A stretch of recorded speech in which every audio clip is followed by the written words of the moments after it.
جی ناظرین ہم بریک سے واپس آ چکے ہیں آپ دیکھ رہے ہیں قائم ٹی وی رمضان ٹرانسمیشن. جی ڈاکٹر صاحب میرا آپ سے سوال یہ ہے کہ رسول خدا صلی اللہ علیہ وسلم کا بی بی خدیجۃ الکبریٰ سے اب کیسے ہوا؟ دیکھیے ابھی جیسے کہ ہم بریک پہ جانے سے پہلے بتا رہے تھے کہ حضور نبی کریم صلی اللہ علیہ وسلم کے گھر عقد کا پیغام بھجوا دیا گیا اور سہیلی نفیسہ کے ذریعے ام المومنین ملکۃ العرب نے عقد کا پیغام بھجوایا. اچھا حضرت ابو طالب اس زمانے میں کسی سفر پہ تشریف لے گئے تھے. اللہ کے رسول صلی اللہ علیہ وسلم نے فرمایا کہا کہ اپنے چچا حضرت ابو طالب سے پوچھوں تو پھر بتاؤں. اور حضرت ابو طالب جب تشریف لائے دونوں چچا بھتیجے کی مرضی ایک ہوئی. اس کے بعد خدیجہ کے گھر عقد کا پیغام منظوری کہلا دی گئی اور تاریخ بھی مقرر ہو گئی. ادھر بھی تیاریاں ہو رہی ہیں ادھر بھی تیاریاں ہو رہی ہیں. ادھر ملکۃ العرب کی شادی ہے, ادھر آقائے دو جہاں والی کون و مکان تاجدار انبیاء و مرسلین ختم انبیاء و مرسلین سید و سردار انبیاء و مرسلین احمد مجتبیٰ محمد مصطفیٰ صلی اللہ علیہ وآلہ وسلم کی عقد کی تیاری ہے. تو اس عقد کو کوئی معمولی نہ سمجھے, اس لیے کہ فرش پر بھی عقد کی تیاریاں ہو رہی ہیں, عرش پر بھی عقد کی تیاریاں ہو رہی ہیں. اور حضور نبی کریم صلی اللہ علیہ وآلہ وسلم کے پیارے چچا حضرت ابو طالب جب اپنے بھتیجے محمد مصطفیٰ صلی اللہ علیہ وآلہ وسلم کی بارات لے کر روانہ ہوئے تو روایت یہ کہتی ہے کہ یہ بارات بڑی عظمتوں کی بارات تھی. اور جب پہنچے ہیں حضرت خدیجہ کے گھر پر تو وہاں پر بھی اشراف مکہ میں سے معززین مکہ میں سے کون سے ایسے بڑے بڑے افراد تھے جو کہ موجود نہیں تھے. اور جب یہ بارات پہنچی کہ جہاں پر عروس یعنی دلہن بنی ہوئی خویلد کی بیٹی انتظار کر رہی تھی کہ کب محمد مصطفیٰ صلی اللہ علیہ وآلہ وسلم دولہا بن کر آئیں گے اور مجھے دلہن بنا کر لے کر چلے جائیں گے, اور وہاں پر یہ سوال پیدا ہوا کہ نکاح کا خطبہ کون پڑھے گا. اور جناب حضرت ابو طالب کے ہوتے ہوئے کس کی مجال تھی کہ وہ نکاح کا خطبہ پڑھتا. اور حضرت ابو طالب نے جب نکاح کا خطبہ پڑھا تو اس میں اللہ کی وحدانیت کی گواہی دی, اللہ کے رسولوں کی گواہی دی کہ بسم اللہ الرحمن الرحیم وجعلنا من بین ایدیہم صدا نہیں الحمدللہ بسم اللہ الرحمن الرحیم, ایک منٹ مجھے یاد کرنے دو. بسم اللہ الرحمن الرحیم, ٹائم لگا. تو حضور نبی کریم صلی اللہ علیہ وآلہ وسلم کے پیارے چچا نے اللہ کی وحدانیت کی گواہی دی, رسولوں کی گواہی دی, اپنے خاندان کا تذکرہ کیا, ذریت طیبین و طاہرین کا تذکرہ کیا.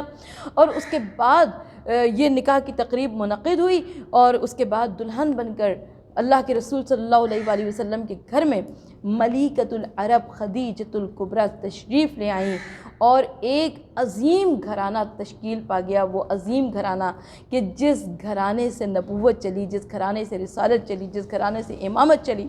اور ایک دو دن کے لیے نہیں بلکہ قیامت تک کے واسطے چلی. جی ڈاکٹر صاحبہ سبحان اللہ. جی ڈاکٹر صاحبہ میرا آپ سے سوال یہ ہے کہ جناب خدیجہ جب بیاہ کر کے رسول کے گھر آئیں تو آپ کا کیا کردار تھا؟ دیکھیے شہزادی ملکۃ العرب ام المومنین خدیجہ الکبریٰ اللہ کے رسول صلی اللہ علیہ وآلہ وسلم کے حرم پاک میں آنے والی پہلی خاتون ہیں, پہلی ام المومنین ہیں جن کے اوپر ہماری جانیں قربان ہو جائیں. اس لیے کہ یہ وہ خاتون ہیں کہ جنہوں نے آ کر آزمائشوں کے دن دیکھے, مصائب کے دن دیکھے, مشکلات کے دن دیکھے. جب اللہ کے رسول صلی اللہ علیہ وآلہ وسلم کے گھر میں دلہن بن کر تشریف لائیں تو آپ نے اپنی پوری کی پوری دولت عالم اسلام کے واسطے حضور نبی کریم صلی اللہ علیہ وآلہ وسلم کو ہبہ فرما دی. دیکھیے آقا صلی اللہ علیہ وآلہ وسلم نے مانگا نہیں تھا, اگر مانگا ہوتا تو کل کو آنے والا مورخ اسلام کی تاریخ لکھنے والا یہی کہہ دیتا ہے کہ حضور نبی کریم صلی اللہ علیہ وآلہ وسلم نے اتنی دولت دیکھ کر, اتنی امیر و کبیر مال و متاع دیکھ کر اتنی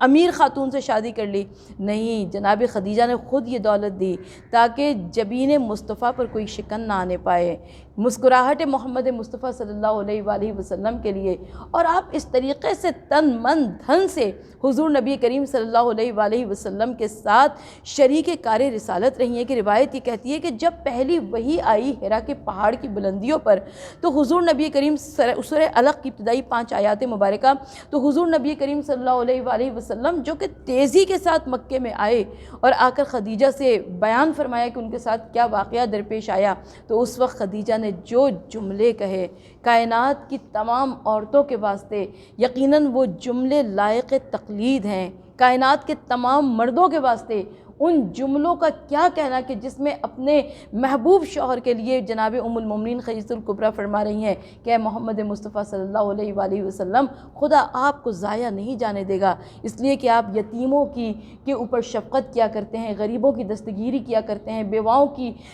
کی ہمدردی کیا کرتے ہیں۔ اور اس کے بعد حضور نبی کریم صلی اللہ علیہ وآلہ وسلم کو ردائے رسالت اڑائی اور یا ایھا المزمل کہہ کے جس کی قرآن مجید میں قسم کھائی ہے، اور اس کے بعد آیات الہیہ نازل ہوتی گئیں، احکام نازل ہوتے گئے، اور اسلام کی تبلیغ میں، ترویج میں، ترقی میں ام المومنین ملکۃ العرب خدیجہ الکبریٰ کا جو ساتھ نظر آتا ہے کہ روایت یہ کہتی ہے کہ موسم حج تھا، خانہ کعبہ کی دیوار کے عین نزدیک عباس ابن عبد المطلب سے لوگوں نے پوچھا، حیرت سے یہ منظر دیکھ کر کہ 3 افراد ہیں اور کچھ مختلف طریقے سے کچھ عبادت کر رہے ہیں۔ عباس ابن عبد المطلب سے پوچھا کہ کیا ہوا، یہ کون لوگ ہیں، یہ کیا کر رہے ہیں؟ کہا کہ یہ میرے بھائی عبداللہ کا بیٹا محمد ہے، یہ اس کی زوجہ قبیلت کی بیٹی خدیجہ ہے، یہ میرے دوسرے بھائی ابو طالب کا بیٹا علی ہے، محمد نے دعوی نبوت کیا ہے اور یہ اپنے طریقے سے نماز کو ادا کر رہے ہیں۔ یعنی ہمیں جو اسلام کی پہلی ٹرائنگل نظر آتی ہے اس میں 3 شخصیات نظر آتی ہیں، ایک محمد مصطفیٰ صلی اللہ علیہ وآلہ وسلم نظر آتے ہیں، ایک جناب خدیجہ الکبریٰ نظر آتی ہیں، اور ایک حضرت علی ابن ابی طالب علیہ السلام نظر آتے ہیں۔ جی ناظرین، اچھا کہ چوتھا سوال ہو گیا تھا تو کلام نہیں، میں اس کو کنٹینیو کر دیتی ہوں نا، بہت ہے میٹر۔